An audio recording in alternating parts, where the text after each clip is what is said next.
El libro del profeta Habacuc. Él vivió durante las últimas décadas del reino del sur de Israel y era una época de injusticia e idolatría. Él vio en el horizonte la creciente amenaza de Babilonia y esas no eran buenas noticias para nadie. Pero a diferencia de otros profetas, Habacuc no acusa a Israel. Ni siquiera habla al pueblo de parte de Dios. Más bien, todas sus palabras están dirigidas a Dios personalmente. Y el libro habla acerca de la lucha personal de Habacuc, su travesía personal al tratar de creer que Dios es bueno a pesar de tanta maldad y tragedias en el mundo. Así que las palabras de Habacuc son en realidad poemas de lamento y son muy similares a los lamentos que encuentras en el libro de Salmos. El poeta presenta una queja y luego dirige la atención de Dios al sufrimiento y a la injusticia en el mundo, demandándole que haga algo. De hecho, saber acerca de este lamento es clave para entender el diseño y el mensaje de este breve libro. Los capítulos 1 y 2 se enmarcan como una discusión que va y viene entre Habacuc y Dios, y el profeta presenta dos quejas a las que Dios ofrece dos respuestas. Su primera queja es que la vida en Israel se ha vuelto horrible. La Torá es ignorada, lo que resulta en violencia e injusticia, y todo esto es tolerado por los líderes corruptos de Israel. Y Habacuc está clamando, pidiéndole a Dios que haga algo, pero nada parece cambiar.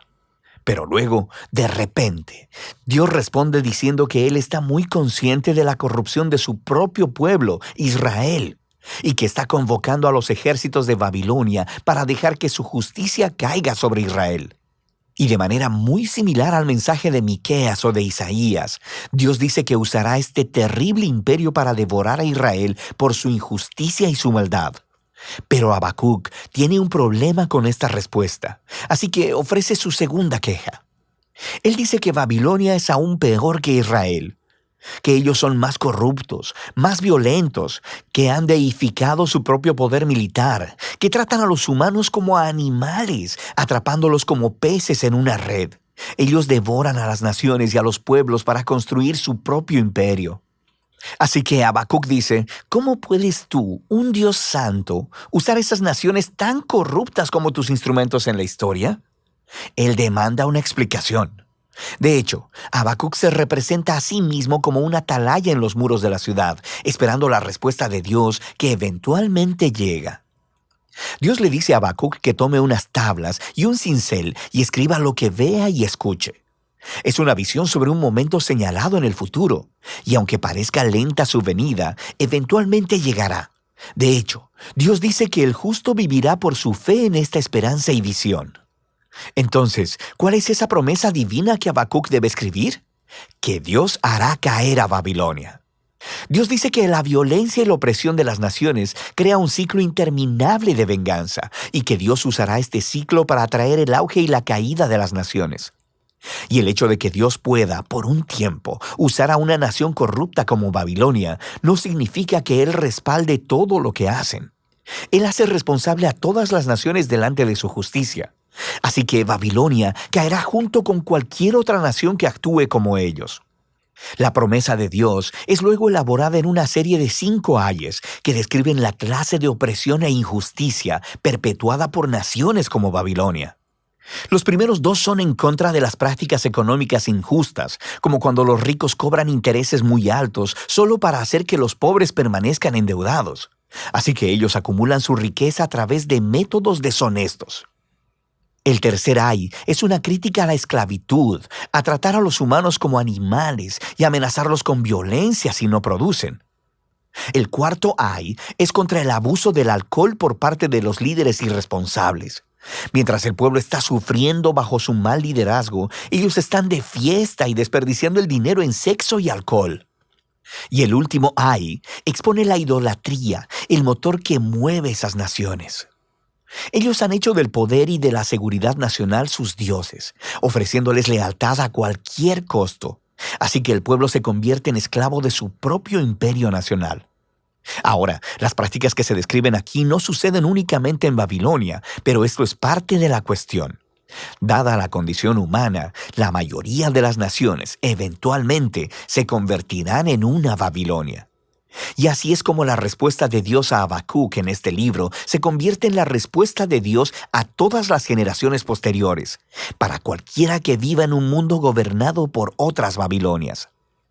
Pero deja en el aire la pregunta: ¿Dios permitirá que este ciclo, el auge y la caída de los imperios similares a Babilonia, continúe para siempre?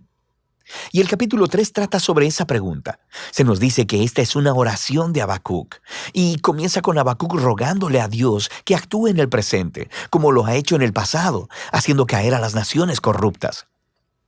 Lo que sigue es un poema muy antiguo. Primero describe una poderosa y aterradora aparición de Dios. Es muy similar a los poemas introductorios de Miqueas y Nahum, y similar a la aparición de Dios en el monte Sinaí, en el libro de Éxodo. Tenemos nube, fuego y temblor. Cuando el Creador aparezca para confrontar la maldad humana, todo el mundo estará poniendo atención.